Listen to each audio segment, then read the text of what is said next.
അപ്പം നെയ്യ് വെച്ച് നെയ്യും ചൂടായി വന്നിട്ടുണ്ട്. അപ്പോൾ അതാ കുറച്ച് മൈദപ്പൊടി ഇട്ട് കൊടുക്കുന്നുണ്ട് കേട്ടോ.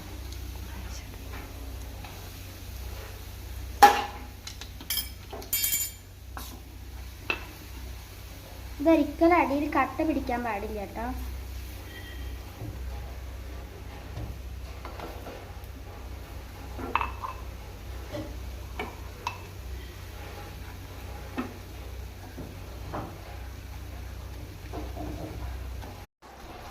ഈ ഒരു പരിവാകുമ്പോൾ നമുക്ക് എന്തോന്ന് ഫ്ലെയിം ഓഫ് ചെയ്യണം കേട്ടോ.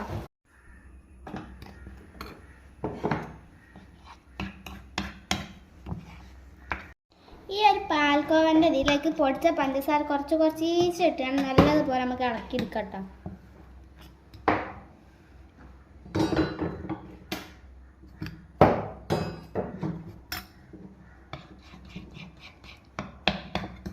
നിങ്ങളുടെ കയ്യിൽ ബട്ടർ പേപ്പർ ഉണ്ടെങ്കിൽ അത് ഇടണം കേട്ടോ, ഏറ്റവും നല്ലത്. കുറച്ച് മൈദപ്പൊടി ഇതിൽ നമുക്കൊന്ന് വിതറും കിട്ടാം.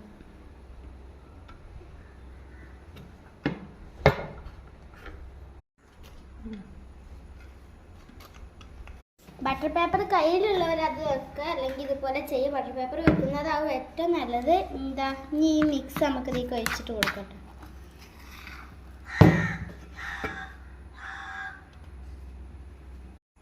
ഈ ഒരു ഇത് പരത്തി കഴിഞ്ഞാണെങ്കിൽ ഇത് നമുക്ക് ഒരു അരമണിക്കൂർ തണുപ്പിക്കണം കേട്ടോ. ഒരിക്കലും ഇത് ഫ്രീസറിൽ വെക്കാൻ പാടില്ല കേട്ടോ. ഇതാ നിങ്ങളുടെ കയ്യിൽ നട്സ് ഉണ്ടെങ്കിൽ ഇടുക കേട്ടോ. ഞാൻ കുറച്ച് നട്സ് ഇട്ട് കേട്ടോ. ഇനി നമുക്ക് ഫ്രീസ് ചെയ്യാം. നമ്മളെ ഇത് റെഡി ആയിട്ടുണ്ട് കേട്ടോ. നമുക്കിത് ടേസ്റ്റ് ചെയ്ത് നോക്കാം.